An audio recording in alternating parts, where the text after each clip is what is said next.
Assalamualaikum warahmatullahi wabarakatuh. Saya Ahmad Misbahul Munir dari Fakultas Tarbiyah, Prodi Pendidikan Agama Islam, kelas ekstensi semester 1 dengan NPM 2401011505.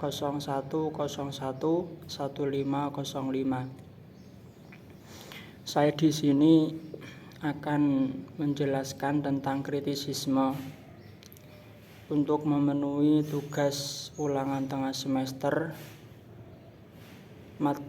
mata kuliah pengantar filsafat yang diampu oleh Bapak Mukhlishoh. Jadi di sini saya akan menjelaskan tentang 3 poin kritisisme. Yang pertama ialah pengertian kritisisme secara umum. Yang kedua ialah kritisisme menurut Immanuel Kant, dan yang terakhir adalah kritisisme sebagai penengah antara rasionalisme dan juga empirisme.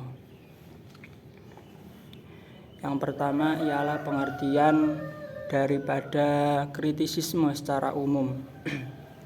Jadi kritisisme adalah filsafat yang memulai perjalanannya dengan mengetahui kemampuan dan juga batasan-batasan rasio atau otak.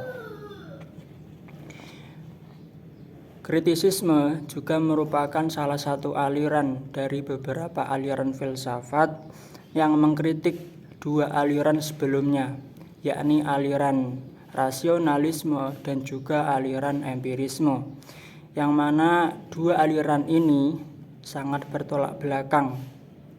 Yang pertama, rasionalisme. Rasionalisme itu mengedepankan kebenaran haruslah ditentukan melalui pembuktian logika dan juga analisis. Sedangkan empirisme merupakan aliran yang mengedepankan kebenaran harus ditentukan oleh pembuktian indrawi. Jadi menurut saya, kritisisme juga bisa dikatakan sebagai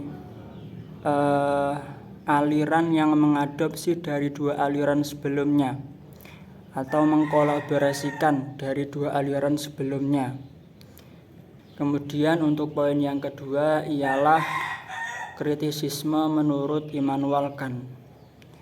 Jadi menurut Kant, pengetahuan yang dihasilkan oleh kaum rasional tercermin dalam putusan yang bersifat analitik a priori, atau suatu kebenaran yang mengandung kepastian dan bersifat umum tapi tidak memberikan pengetahuan yang baru.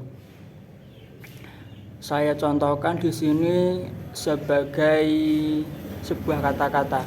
Misalnya seperti ini. Contoh daripada analitik a priori. Bujangan adalah pria yang belum menikah. Dari kata-kata bujangan merupakan pria yang belum menikah, bisa diketahui bahwasanya arti bujangan dan juga pria yang belum menikah itu sama.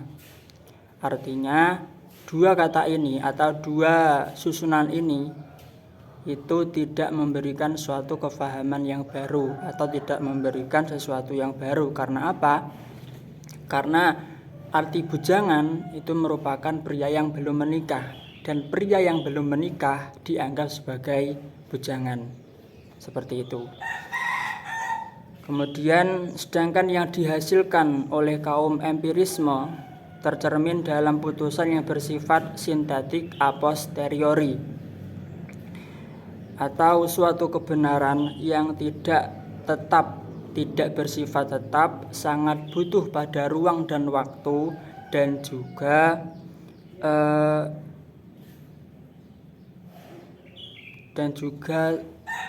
akan tetapi memberikan suatu kefahaman yang baru atau memberikan sesuatu hal yang baru. Saya contohkan di sini sebagai kata-kata air akan mendidih pada suhu 100 derajat. Dari kata-kata ini bisa digambarkan air akan mendidih pada suhu 100 derajat itu bisa kita cari kebenarannya ketika kita buktikan dengan suatu pengalaman atau ketika kita praktekkan. Maka dari sini, ketika kita praktekkan atau ketika kita lakukan hal tersebut, maka akan menimbulkan suatu kebenaran atau akan menimbulkan sesuatu hal yang baru. Jadi letak perbedaan antara analitik a priori dan juga sintetik a posteriori, yakni kebenaran analitik a priori itu bisa ditentukan melalui pemahaman konsep saja, atau kebenaran dari analitik a priori itu bisa ditentukan dengan memahami konteks saja.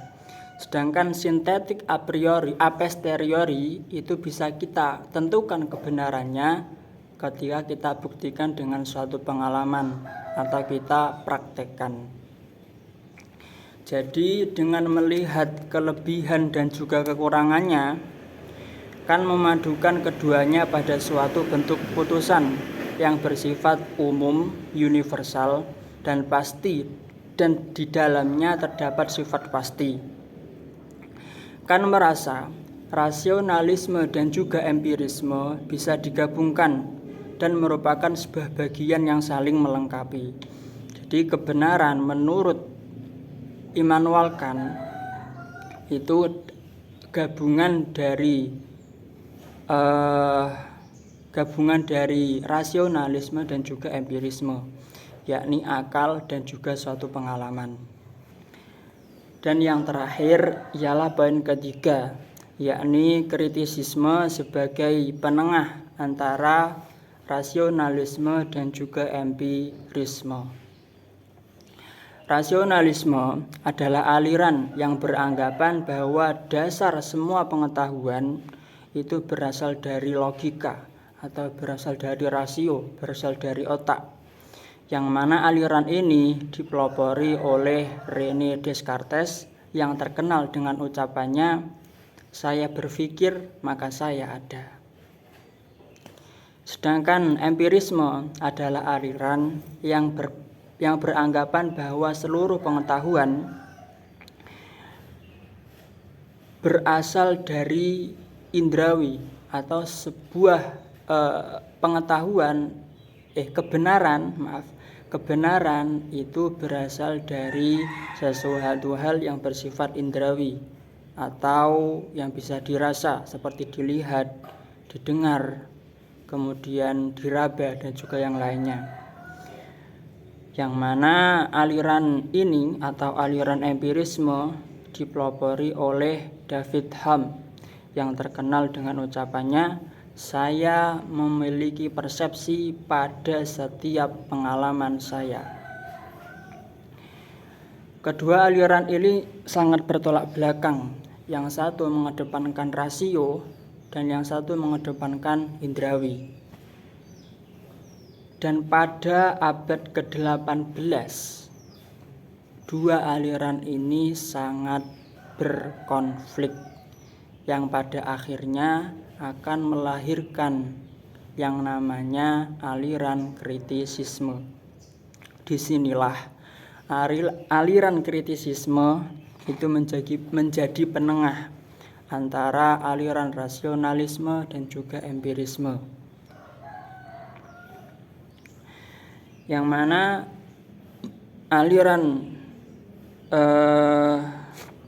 kritisisme ini dipelopori oleh Immanuel Kant yang mengatakan bahwa pengetahuan merupakan kerjasama antara dua unsur, yaitu pengalaman dan juga kearifan budi.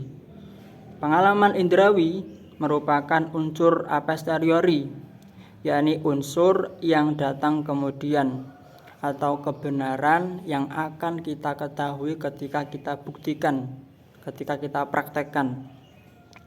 Sedangkan akal budi merupakan unsur a priori, yakni sesuatu yang datang dahulu atau suatu kebenaran yang kita bisa ketahui kebenarannya hanya dengan memahami konteks saja di dalam otak. Maka dari itu bisa diambil kesimpulan dari pertentangan antara empirisme dan juga rasionalisme pada abad 19 kan mengemukakan bahwasanya